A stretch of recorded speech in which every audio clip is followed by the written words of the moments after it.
Hello, welcome to the RC Block. I'm Jamie Nitro and thank you for tuning in.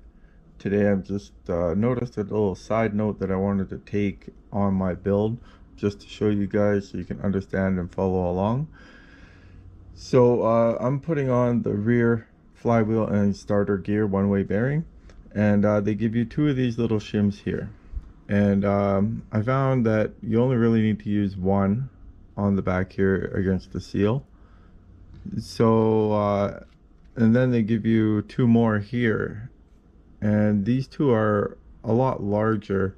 They only fit on the outside diameter, and one of the things that I didn't like about these is that this one-way gear, the starter gear, can actually move on your starter hub. So it can actually move a little bit here and here, which means when that happens, these spacers end up coming down here and sitting between the block or the flywheel, and it's only actually just sitting on that little bit there. So I took the other spacer for here. I cut out the inside diameter so that it was big enough to fit around here.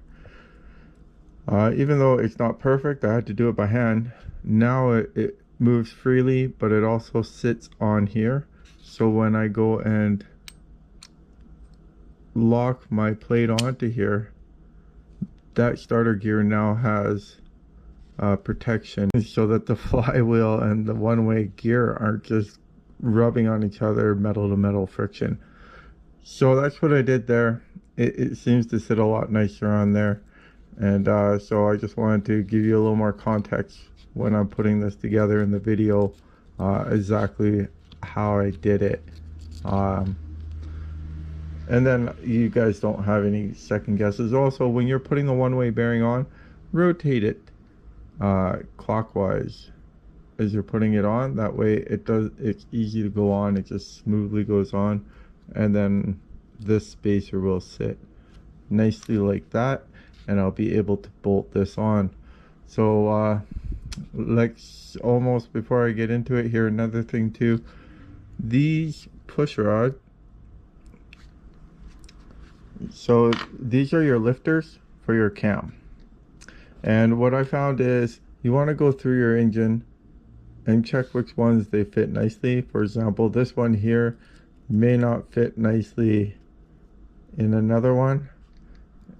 It's a little bit, I can feel it a little bit tight, and also it's tight to get up there, but it fits nicely in that one. So go through all your lifters and just put them in order so that you know when you're putting them in the engine block which goes where, or, well, that's just for my case for my video. You can just do that and put it together, but I'm going through each one of these and finding out which order goes where, or which lifter seems to fit best in the bushing, because not all lifters are the same, not all bushings are the same. So by doing this, I'll be able to get all the good lifters in, and if I only have one brass bushing or lifter to have to do a little bit of polishing to get it to fit nicer, then you only have one instead of having to guess which is which. Alright, let's get back into the build.